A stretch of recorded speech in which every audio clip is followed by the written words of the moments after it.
Firma Fatratyp, ktorá je veľkoskladom ovocia a zeleniny viac ako 3 desaťročia, sa v čase veľkých výkyvov cien energií na trhu rozhodla osloviť veľmi silného a seriózneho partnera v oblasti fotovoltiky s cieľom vytvoriť si určité zázemie v sebestačnosti pokrytia spotreby elektrickej energie. V prvom rade to bolo smerované na zabezpečenie alebo pokrytie chladiarenských zariadení, ktoré máme na zabezpečenie kvality našich produktov. V podstate tým, ako dochádza k neustálemu otepľovaniu, tak sa predĺžuje aj obdobie, keď je potrebné ovocie a zeleninu, ktorú skladujeme a predávame, chrániť chladením na patričnú teplotu. To bol prvý cieľ. Ruka v ruke s zvyšovaním cien energií, hlavne elektrickej energie, dochádzalo aj k zvyšovaniu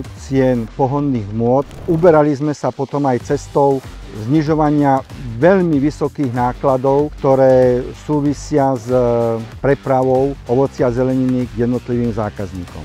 Na základe týchto skutočností sme oslovili firmu Martel s tým, že či by nám vedela zabezpečiť v plnom rozsahu, čiže viac menej na kľúč, fotovoltické zariadenie, aby to pokrylo naše predstavy a požiadavky firmy Fatratyp. Naozaj vo firme Martel sme našli silného partnera, ktorý naše požiadavky splnil do bodky s maximálnou ústretovosťou a vysokou profesionalitou.